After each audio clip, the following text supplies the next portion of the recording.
YouTube is currently on a demonetization spree, so I would like to ask you if you are able to share $1 on Patreon. Doing so will give you all kinds of great perks. Link is in the description below. Thank you very much.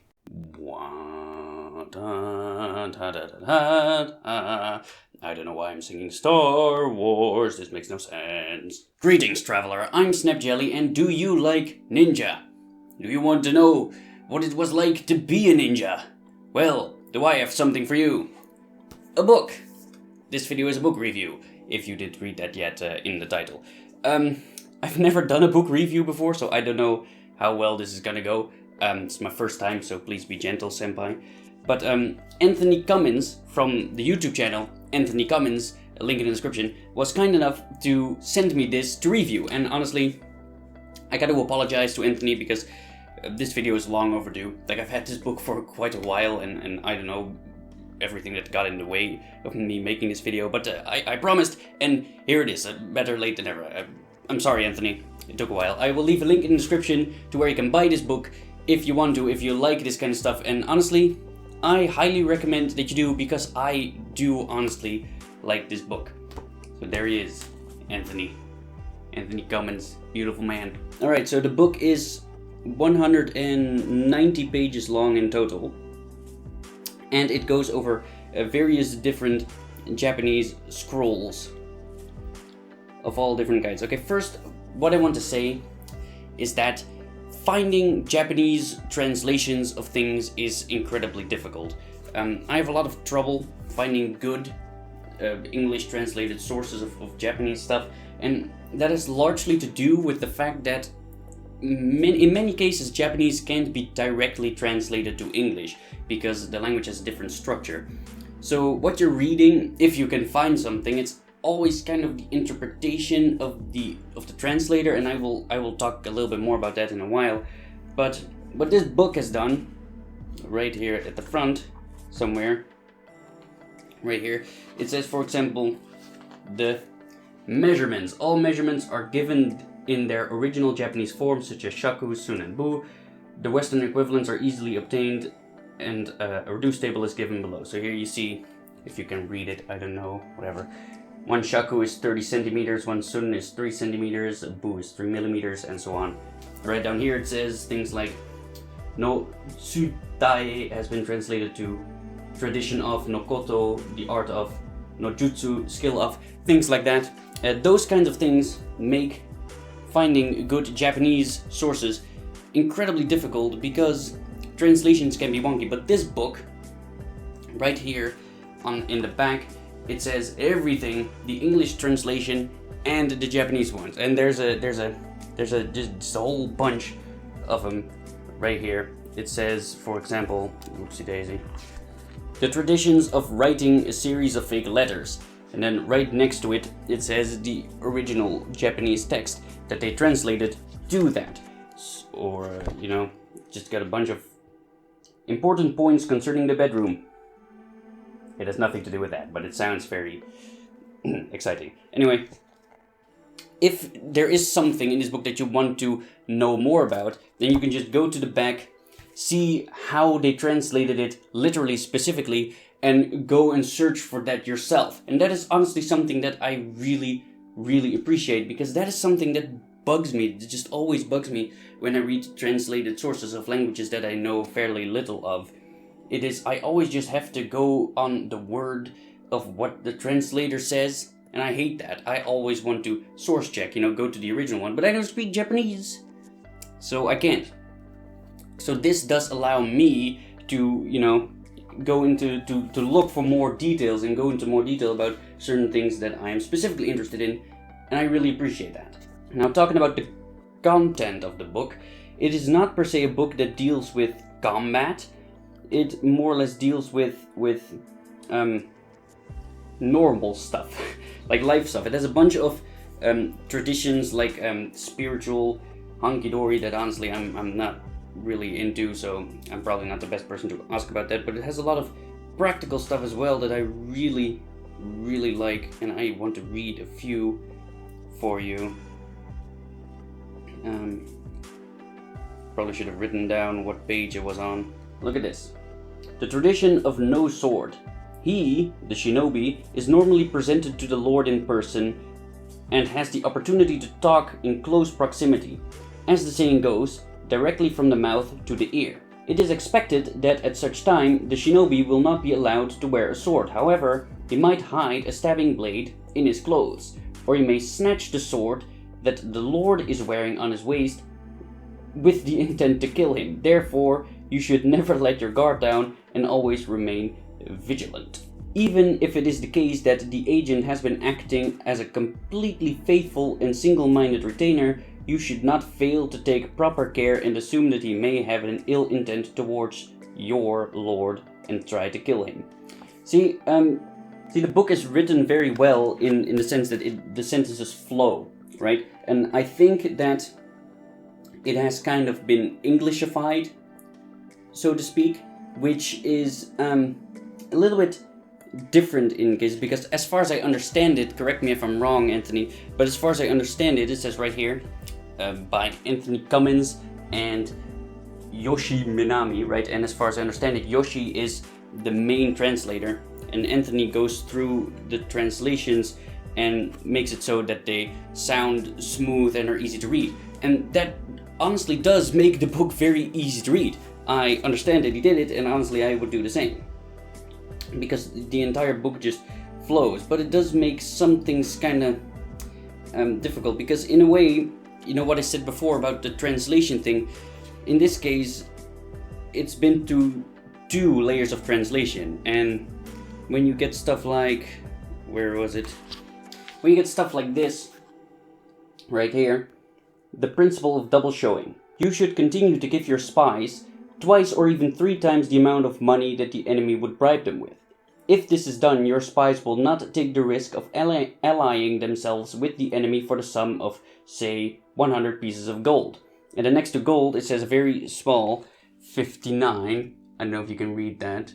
Probably not, it's not in focus, but whatever, just take my word for it, right?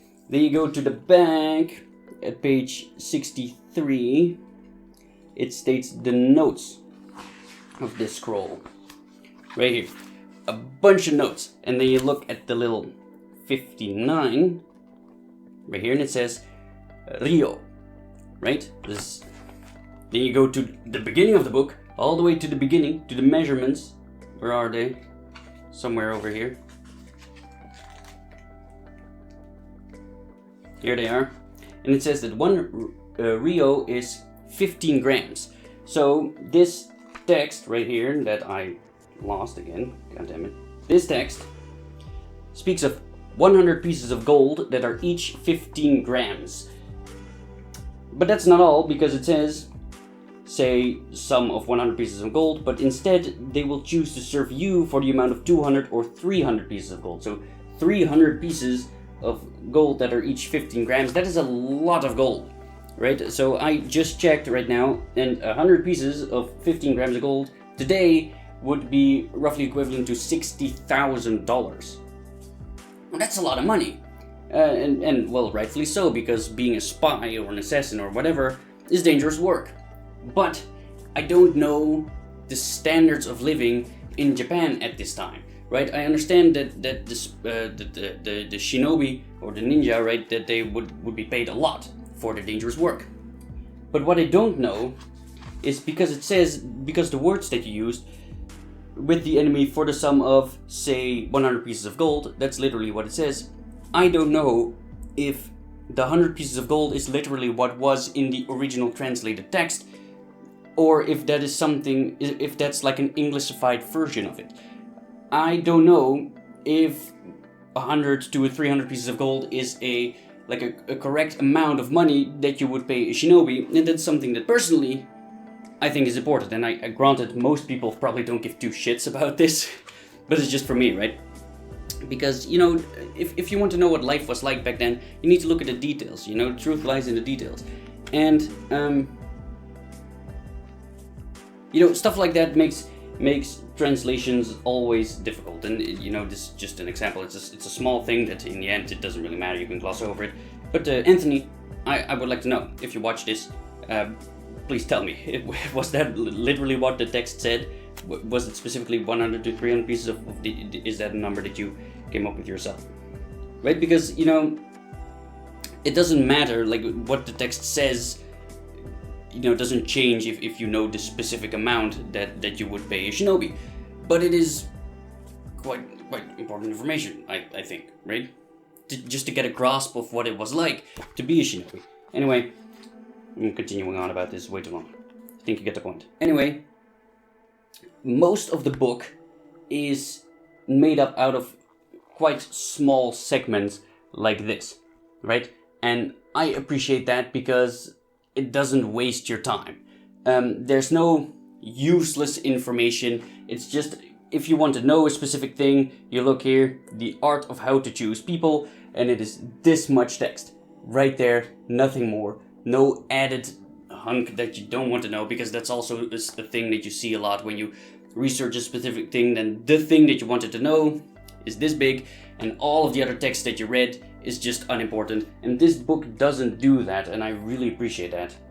Most of it is, it's really easy to read through, and most of it are very small segments, so you can read through it quickly, and you get precisely what you want to know in no time, and that is honestly great. And if there is a piece of text that is relatively confusing in its description, then Anthony has provided us with little pictures, like here.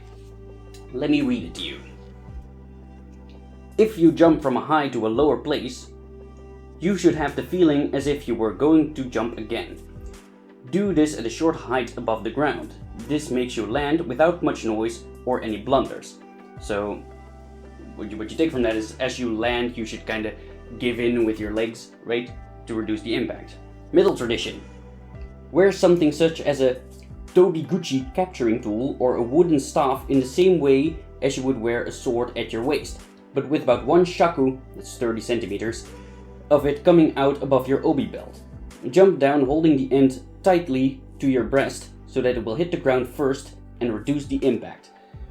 Now, what should you make of that? Well, I don't know, but luckily there's a picture right here that shows it. A guy landing, and then the staff hits the ground first, bends a little bit, and that greatly reduces the impact, right? And then here it says upper tradition. If you do not have such a thing as described above, you should just jump down wearing your sword at your waist and use the same skill to aid you.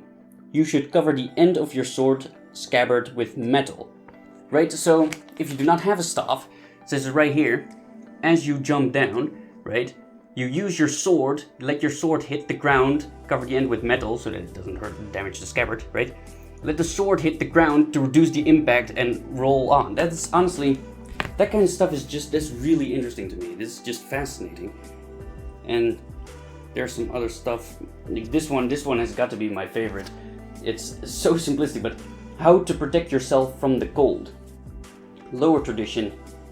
When you are on a comfort mission during a bitter freezing night, mix garlic and clove oil together, knead it, and then apply it onto your hands and feet. Middle tradition. If you do not have the above 2 ingredients, you should apply sake wine onto your feet and hands and rub your hands together again and again. Also, it is better to keep your thumbs inside your fist. So they actually wrote down that you have to do this in order to keep your hands warm. Like it's not fucking obvious. Upper tradition. Collect the leaves of the stem of a rice plant and crumple them into a lump.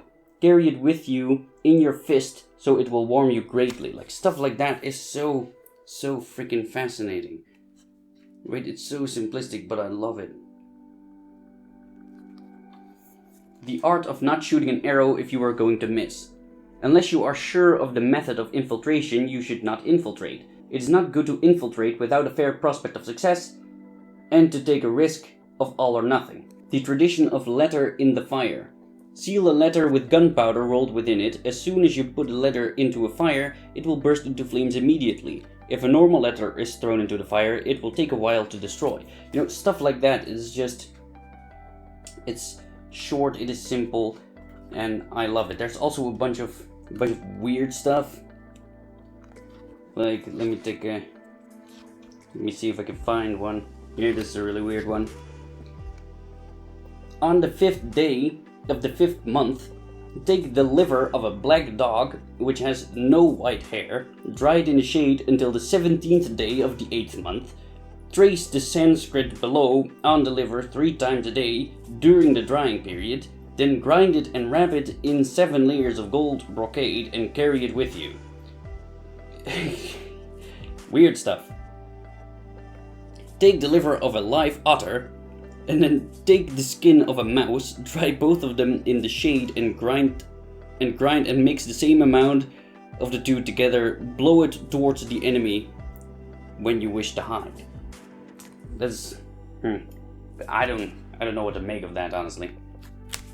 Oh, this one too. The art of knowing if a situation is lucky or unlucky when venturing out on a shinobi mission. You should decide there is good luck or bad luck solely by nothing, and checking if you have a serene status of mind or if your mind is blurred and unfocused. You should not rely on any other way but this one. You just get your mind in the game. That's basically what it says. Oh boy, I love it. I'm just reading the book to you now, so I'm gonna stop because you should read it yourself. Honestly, I like it a lot. I'm really happy. I don't know what else to say about it. It's an easy read. It is absolutely packed with info, and if you like ninja, this is an asset to whatever collection you have. So, link to where you can get it is in the description. Link to Anthony's channel is in the description. Anthony, thank you for this book. I am really looking forward to reading more of your stuff because I loved it. And thank you guys for joining my quest, and I hope you'll join me in the next one. Bye guys.